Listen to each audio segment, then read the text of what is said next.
Hello दोस्तों, आप सभी का स्वागत है हमारे चैनल शाश्वत CGPSC CGWAPA में। देखिए, आज हम लोग करने वाले हैं आपका क्लास 5, है ना। आज आपका क्लास ये आपका 5th रहेगा।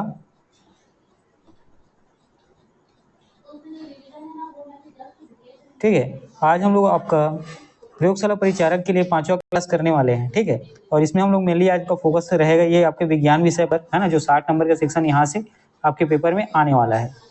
ठीक है, जैसे ही हम लोग एक बार विज्ञान को कंप्लीट कर लेंगे, उसके बाद फिर आपका सीजी का पोर्शन देखेंगे। मुझे लगता है यहाँ से 20 नंबर के प्रश्न पूछे जाएंगे, 10 नंबर का आपका करंट अफेयर रहेगा और 10 नंबर का आपको भारत का भूगोल देखने को मिलेगा। ठीक है, तो पहले 60 नंबर वाले सेक्शन को हम लोग कंप्लीट करते हैं, फिर हम लोग छत्तीसगढ़ करेंगे, फिर करंट अफेयर करेंगे, फिर भारत का भूगोल करेंगे। ठीक है, चलिए आगे बढ़ते हैं प्रश्नों की तरफ।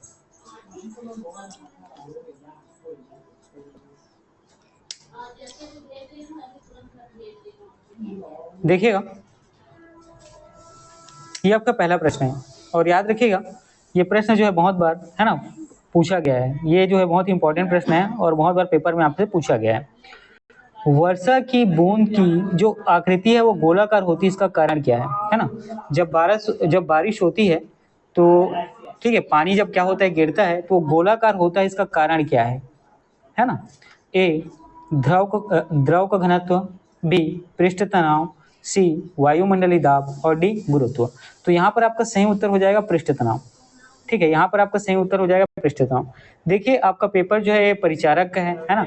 यहाँ आपको पीएससी के तरीके से नहीं पढ़ना है। ठीक है, यहाँ आपको पीएससी के तरीके से या किसी दूसरे बड़े एग्जाम के तरीके से नहीं पढ़ना है। यहाँ एक एक चीज की व्याख्या को आपको नहीं देखनी है। ठीक है, जो ऊपर का फैक्चुअल चीज है उसको ही आपको ध्यान देना है। ठीक है, एकदम कॉन्सेप्ट पे आपको घुसते नहीं जाना है। ठीक है, इस चीज का ध्यान रखेंगे। ठीक है, तो इसका कारण क्या है, तो पृष्ठ तनाव।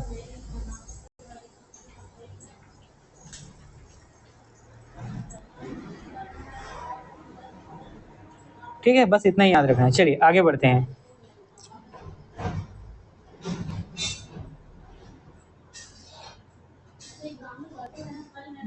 देखिएगा, ये आपका अगला प्रश्न है। इस प्रश्न में आपसे पूछा गया है कि साबुन के बुलबुले के अंदर का दाब के बारे में आपसे प्रश्न पूछा गया है। इसका बेसिकली कंपेयर किया गया है वायुमंडलीय दाब से, कि किसका दाब जो है ना, ज्यादा होता है, किसका कम होता है। ऑप्शन ए, वायुमंडलीय दाब से अधिक होता है, बी, वायुमंडलीय दाब से कम होता है, सी, वायुमंडलीय दाब के बराबर होता है, डी, वायुमंडलीय दाब का आधा होता है। तो यहाँ पर आपका सही उत्तर हो जाएगा। देखिएगा, साबुन के बुलबुले के अंदर का दाब जो है वायुमंडलीय दाब से क्या होता है, अधिक होता है। ठीक है, क्या होता है, तो वायुमंडलीय दाब से अधिक होता है। ठीक है, और साबुन के जो ये बुलबुले हैं ये क्या बनते हैं, आकार में बड़े होते हैं। आकार में क्या बनते हैं, तो याद रखिएगा, बड़े बनते हैं। और इसका कारण क्या है, क्योंकि ठीक है, आप क्या करते हैं जल में, है ना, जब साबुन का प्रयोग करते हैं, जल में जब आप साबुन का प्रयोग करते हैं तो जल क्या होता है, साबुन जो है क्या करता है, जल में घुल जाता है, जिसके कारण जल का पृष्ठ तनाव क्या हो जाता है, कम हो जाता है। जिसके कारण जल का पृष्ठ तनाव क्या हो जाता है, कम हो जाता है। इसी कारण देखिएगा कि साबुन के जो बुलबुले बनते हैं, ठीक है, उसके अंदर का दाब जो है सदैव वायुमंडलीय दाब से क्या होता है, ज्यादा होता है। ठीक है, चलिए आगे बढ़ते हैं। देखिएगा, ये आपका अगला प्रश्न है।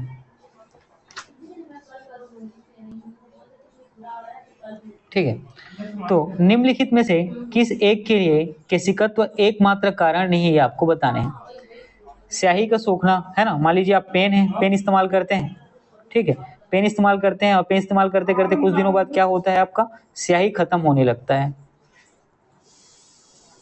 ठीक, उसी प्रकार भूमिगत जल का ऊपर चढ़ना, है ना।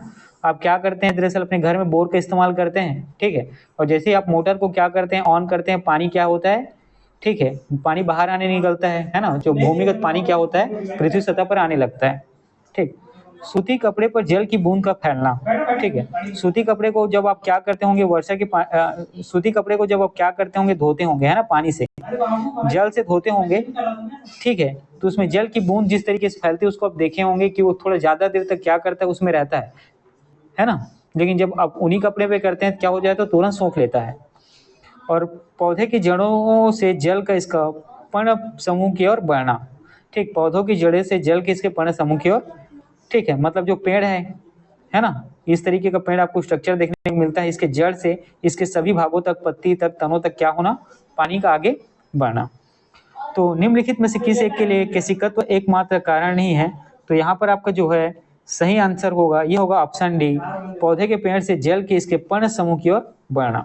बाकी ये सभी केशिकत्व के कारण है। कौन सा? स्याही का सूखना, भूमिगत जल का ऊपर चढ़ना और सूती कपड़ों पर जल की बूंद का फैलना।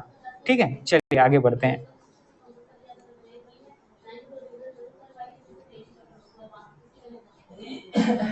ठीक है, और याद रखिएगा यहाँ केशिकत्व, ठीक है, केशिकत्व तो इसमें शामिल है, लेकिन कितना, तो बहुत कम। ठीक, केशिकत्व को छोड़ दिया जाए तो ये पौधे की जड़ में, पौधे की जड़ से जल का जो है पौधों के सभी भागों में फैलना, इसके लिए केशिकत्व के साथ साथ और प्रमुख चीज है ना, इसके जिम्मेदार होते हैं। जैसे याद रखिएगा ससंजन, ठीक, ससंजन भी इसके क्या होता है, उत्तरदायित्व होता है ना, जिसके कारण क्या करता है, ये जल जो है पौधों पर पहुंचता है ना, पेड़ के जड़ों से लेकर उसके पत्तियों तक पहुंच पाता है। ठीक है, ससंजन भी इसका एक कारण है। दूसरा कारण आपको देखने को मिलता है प्रसंवेदन। ठीक है, प्रसंवेदन दूसरा कारण है और इसमें देखने को मिलता है। तो ये तीनों कारण हैं जिसके कारण पौधे का जड़ जो है ना, पौधे की जड़ से जल जो है पौधे के सभी भागों तक पहुंच पाता है। चलिए आगे बढ़ते हैं।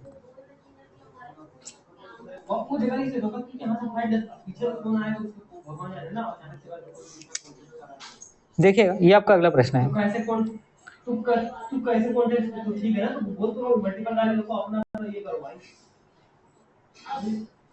हवाई जहाज से यात्रा करते समय पेन से स्याही जो है ना, जब आप क्या करते हैं, हवाई जहाज में यात्रा कर रहे होते हैं, ठीक है, देखिए इस तरीके से जब आप क्या करते हैं, हवाई जहाज पर यात्रा कर रहे होते हैं, तो आप यहाँ पे बैठे होते हैं, तो बैठे होते हैं तो आप क्या करते हैं, अपने शर्ट में पेन को रखते हैं, तो पेन की स्याही जो है क्या होती है, बाहर निकल आती है। ठीक है, सिंपल से कहें कि आप पेन से स्याही क्या होती है, ठीक है, आपके पेन से स्याही क्या होती है, बाहर उसका रिसाव हो जाता है और आपके कपड़ों पर क्या हो जाता है, उसका कलर लग जाता है। ठीक है, तो इसका कारण क्या है? ए, वायु दाब में कमी के कारण, बी, वायु दाब में वृद्धि के कारण, सी, स्याही के आयतन में वृद्धि के कारण और डी, अत्यधिक भार के कारण। ठीक है, तो यहाँ पर ये देखिएगा वायु दाब में कमी के कारण, ये सही उत्तर आपका हो जाएगा। ऑप्शन ए सही उत्तर हो जाएगा। देखिए जैसे ही आप ऊंचाई पर जाते जाते हैं, ठीक है, जैसे ही आप ऊंचाई पर जाते हैं, वहां पर क्या हो जाता है, हवा पतला होता जाता है। ठीक है, हवा पतला होता जाता है, साथ में उसकी हवा की अनुपस्थिति भी आपको देखने को मिलती है। तो इससे क्या होता है, वायुमंडल का जो दाब है ना, ठीक है, उसमें क्या होता है, वायुमंडल में जो हवा का दाब है वो क्या हो जाता है, कम होने लगता है। ठीक, तो कम होने लगता है, तो इसी प्रक्रिया में आपको देखने को मिलता है जो आपका पेन है, ठीक है, जो आपका पेन होता है ना, इसमें जो स्याही जो है ये प्रेशर के कारण ही क्या होता है, ठीक है, उसका रिफिल में भरा होता है। अगर प्रेशर में कमी या ज़्यादा होगी, जैसे कि आप क्या करेंगे, इस स्याही वाले रिफिल को धूप में रखेंगे तो उसमें क्या हो जाता है, प्रेशर क्या हो जाता है, थोड़ा सा कम हो जाता है और क्या होता है, वो बहने लगता है, रिसाव करने लगता है। यही चीज़ यहाँ पर भी होता है। ठीक है, वायुमंडलीय प्रेशर क्या होता है, कम हो जाता है और इस रिफिल के अंदर का प्रेशर क्या हो जाता है, अधिक हो जाता है, जिसके कारण ये क्या करता है, रिसाव करने लगता है। ठीक है, ठीक है, इतनी चीजें क्लियर हुई। चलिए आगे बढ़ते हैं। देखिएगा ये आपका अगला प्रश्न है। प्रश्न पढ़ते हैं, ऑटोमोबाइल्स के हाइड्रोलिक ब्रेक के कार्य करने का सिद्धांत, ठीक है, कौन से नियम या सिद्धांत पर आधारित है, ये बताने हैं आपको। ए, आर्किमिडीज का सिद्धांत, बी, न्यूटन के गति का नियम, सी, बर्नौली का सिद्धांत, डी, पास्कल का नियम। तो याद रखिएगा इस प्रश्न का हाइड्रोलिक से संबंधित कुछ भी चीजें आई तो उसका संबंध किससे रहेगा, तो पास्कल के नियम से। ठीक है, हाइड्रोलिक ब्रेक आपसे कहा जाए या आपसे हाइड्रोलिक प्रेस कहा जाए,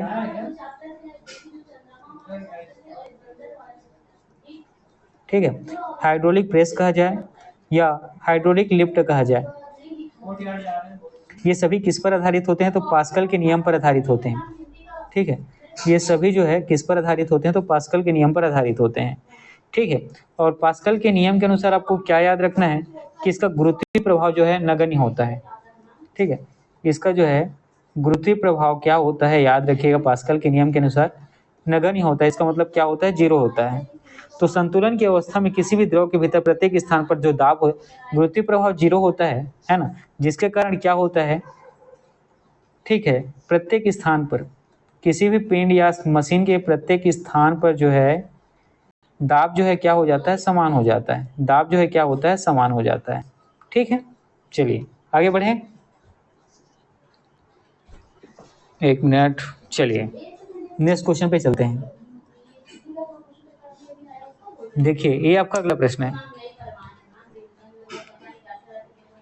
बैरोमीटर पठन में, ठीक है, बैरोमीटर को पढ़ते हैं आप अचानक, तो देखते हैं कि हाँ अचानक इसमें गिरावट आती है ना। तो निम्नलिखित में से कौन सा मौसम दिशा की इंगित करता है।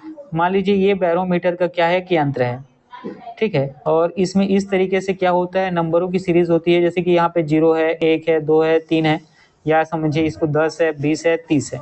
तो यहाँ पर क्या होता है, इस तरीके से ये है ना।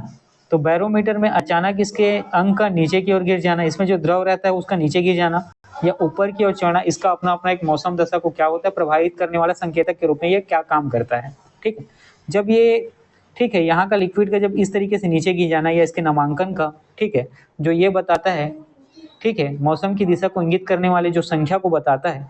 तो जब ये अचानक नीचे गिरता है तो इसका क्या प्रभाव है या कि कौन सी तरीके से, ठीक है, मौसम की दशा को ये इंगित करता है, ये पूछा गया है।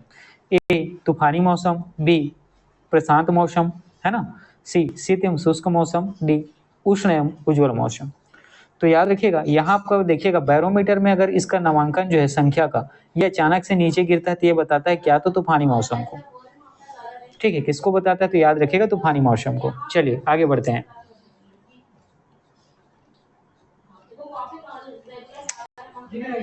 देखिएगा ये आपका अगला प्रश्न है।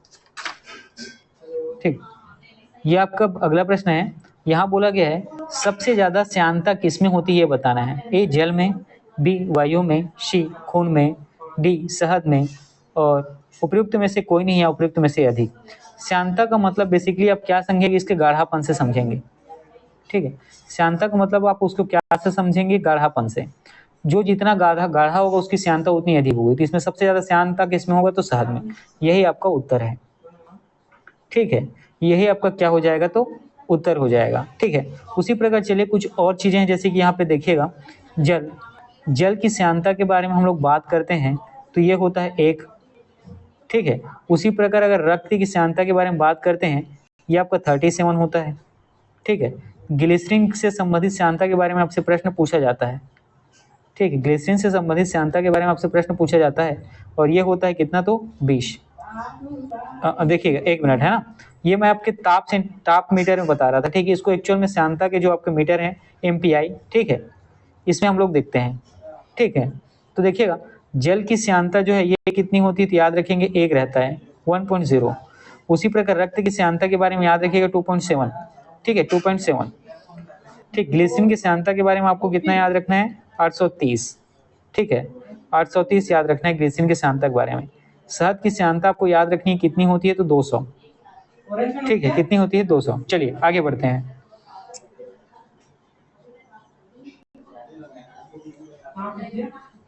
देखिए ये आपका अगला प्रश्न है। ठीक है, शीतकाल में, शीतकाल कहने का मतलब ठंडी के मौसम में,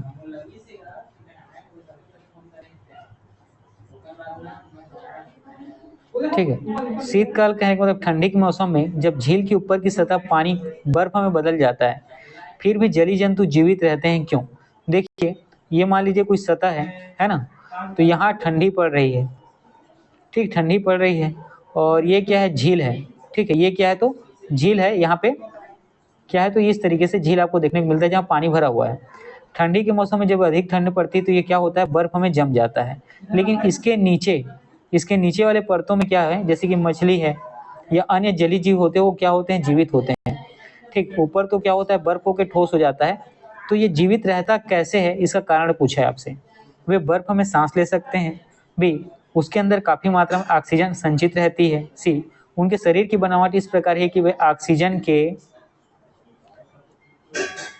बिना भी रह सकते हैं। पानी का घनत्व 4 डिग्री सेंटीमीटर पर, देखिए पानी का घनत्व 4 डिग्री सेल्सियस पर सबसे अधिक होता है, जिसे बर्फ के ऊपरी सतह के नीचे पानी क्या होता है, ऊपरी सतह के नीचे पानी रहता है। ठीक, कहने का मतलब देखिएगा बर्फ का घनत्व 4 डिग्री सेल्सियस है। ठीक है, बर्फ का घनत्व 4 डिग्री सेल्सियस है। ठीक है, तो देखिएगा मतलब अगर देखिए पानी, ठीक है। पानी का अगर उस समय टेम्परेचर कितना है तो याद रखिए 4 डिग्री सेल्सियस है ना। पानी का टेम्परेचर उस समय अगर 4 डिग्री सेल्सियस है तो इस समय पानी का घनत्व क्या होता है, सबसे अधिक होता है। इस समय पानी का घनत्व जो है सबसे अधिक होता है, पानी का घनत्व सबसे अधिक होता है। तो झील में जो पानी वाला सतह है, इसका ऊपरी सतह जो है ये बर्फ बन जाता है, लेकिन इसके ठीक नीचे वाली परत में क्या होती है, पानी वैसी ही रहती है, पानी जो है वैसी रहती है। इसी कारण जो मछली है या अन्य जीव जंतु है वो क्या होते हैं, जीवित रहते हैं। तो यहाँ पर आपका ऑप्शन डी जो है सही उत्तर हो जाएगा। ऑप्शन डी यहाँ पर आपका क्या तो सही उत्तर हो जाएगा। देखिए ये झील के लिए भी लागू होता है, साथ ही तालाब के लिए भी लागू यही होगा, है ना। साथ ही क्या तालाब के लिए भी यही चीज लागू होगा। ठीक है, चलिए आगे बढ़ते हैं।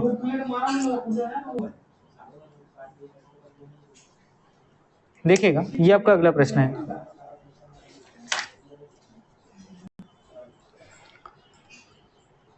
देखिए किस नियम के अनुसार समान ताप और दाब पर, जहाँ टेम्परेचर भी समान है और दाब भी समान है, सभी गैसों के निश्चित आयतन में अणुओं की संख्या समान होती है।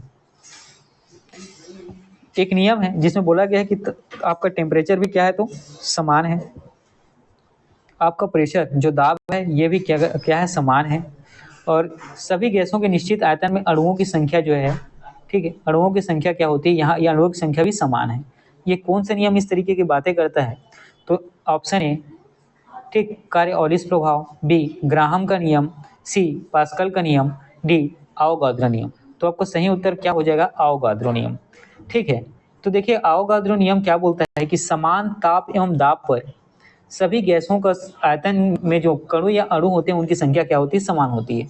ठीक है, उसकी संख्या क्या होती है, समान होती है। इसको क्या कहते हैं, देखिएगा समझिएगा।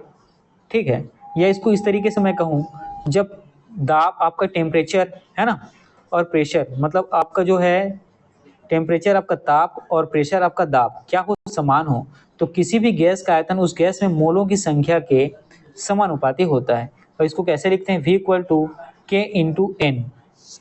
ठीक है, यहाँ एन क्या है तो याद रखिएगा ये गैसों में मोलों की संख्या है। एन क्या है तो याद रखिएगा मोलों की संख्या है। के जो है क्या है तो नियतांक है, के जो है क्या है तो नियतांक है, और वी वॉल्यूम आपका आयतन है, वी क्या है, वॉल्यूम आयतन है। तो इसको इस तरीके से आप लिख सकते हैं, या एक दूसरा तरीका भी है, जैसे कि V1 upon N1 equal to V2 upon N2। इससे आपका न्यूमेरिकल क्वेश्चन सॉल्व होगा, है ना। तो V1 आपका आयतन है और नीचे वाला आपका गैसों में मोलों की संख्या, उसी प्रकार V2 आपका आयतन है और N2 आपका गैसों में मोलों की संख्या। ठीक है, चलिए आगे बढ़ते हैं।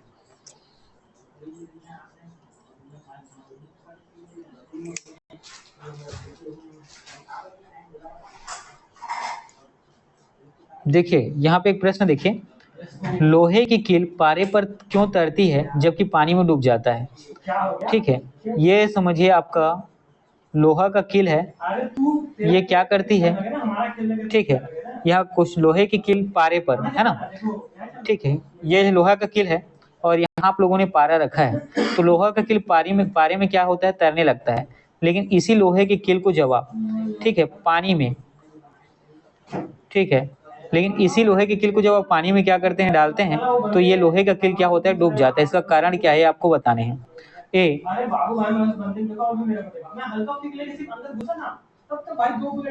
लोहे की पारे से रासायनिक ऊर्जा की प्रवृत्ति पानी की तुलना में कम होने के कारण। बी, लोहे का भार पानी से अधिक है तथा पारे से कम है। सी, लोहे का घनत्व तो पानी से अधिक है तथा पारे से कम है। डी, पारा पानी से भारी होता है। ऑप्शन सी यहाँ पर सही हो जाएगा। देखिए लोहे का घनत्व तो पानी से अधिक है, ठीक, लोहे का घनत्व जो है ना, लोहे का क्या होता है, घनत्व जो है, देखिएगा, ठीक है, लोहे का घनत्व जो है पानी से अधिक है, इसी कारण ये कील को डूबने से क्या होता है, बचा लेता है। लेकिन यहाँ पे पानी का घनत्व जो है कम है, ठीक है, लोहे का ज्यादा हो जाता है भार, तो क्या होता है, डूब जाता है। ठीक है, इतनी चीजें क्लियर हुई। चलिए आगे बढ़ते हैं।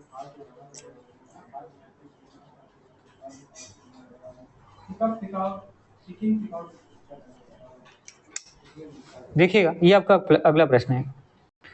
एक सुई पानी में डूब जाती है जबकि लोहे से बना जहाज पानी पर तैरता रहता है, इसका कारण क्या है आपसे पूछा गया।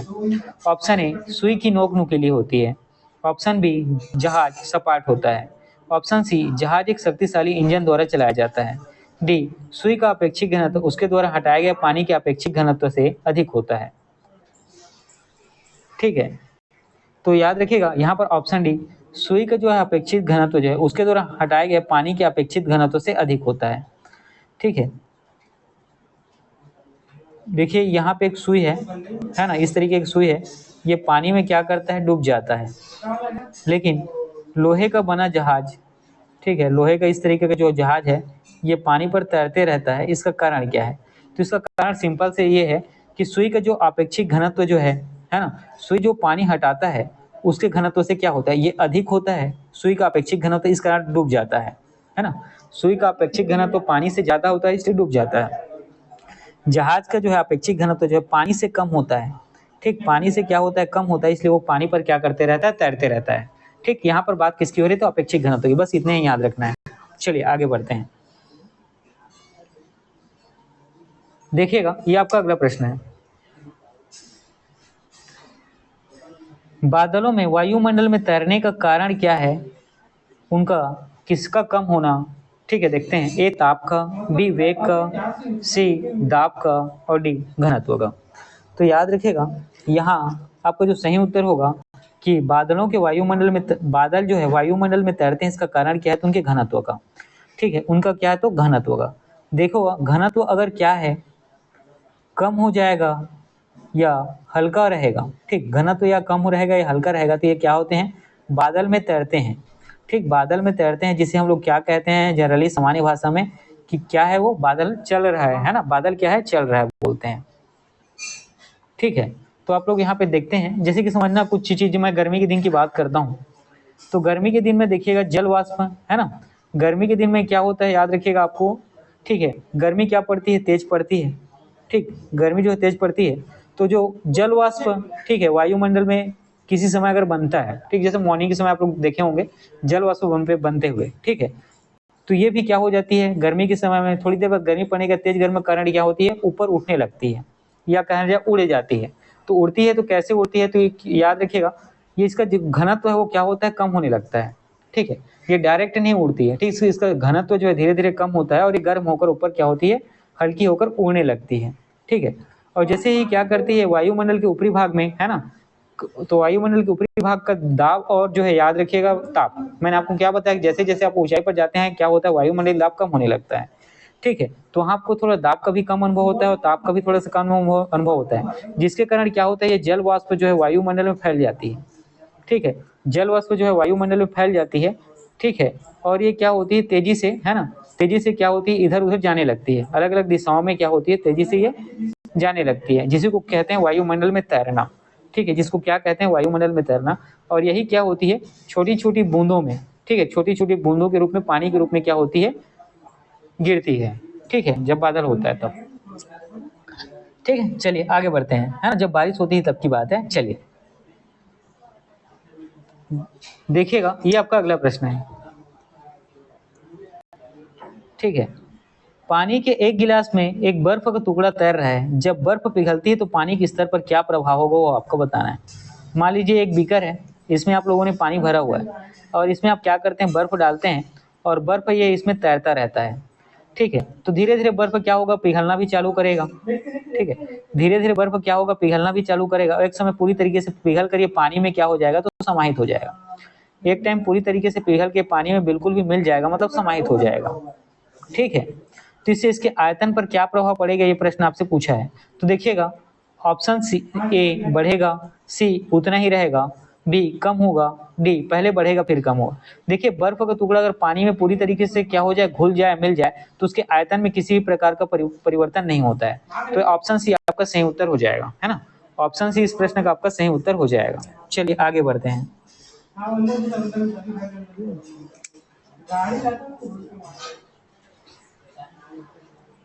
अगला प्रश्न देखिए, जब कोई जहाज नदी से सागर में घुसता है तो होता क्या है, वह कुछ ऊपर उड़ता है, बी वह कुछ नीचे जाता है, सी वह उसी तल पर रहता है, डी वह समुद्र के तल में डूब जाता है। मान लीजिए ये नदी है, ठीक है, और ये आपका समुद्र है। ठीक, ये आपका समुद्र है, जहाज इसमें चल रहा है। ठीक है, देखिएगा जहाज इसमें क्या कर रहा है, तो चल रहा है ना, और ये उसके बाद किस में जाता है, समुद्र में जाता है।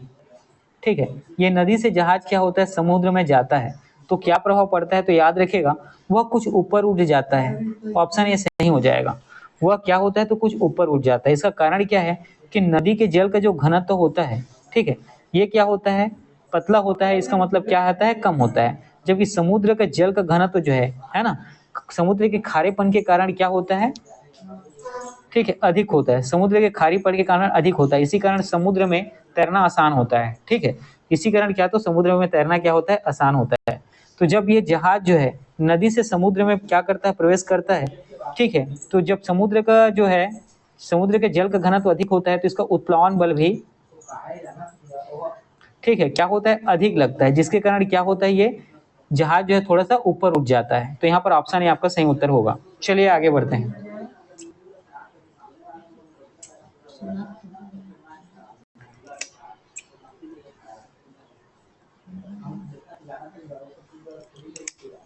ठीक है दोस्तों, तो आज के क्लास में मैंने इतना ही रखा है। वैसे भी आपका लगभग 27 मिनट के आसपास का क्लास हो गया है।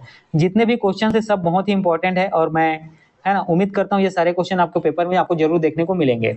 ठीक है, तो जितनी भी चीजें मैंने बताई उसको आप क्या करेंगे, नोट डाउन करेंगे और अच्छे से पढ़ते रहेंगे और बार बार रिविजन करेंगे।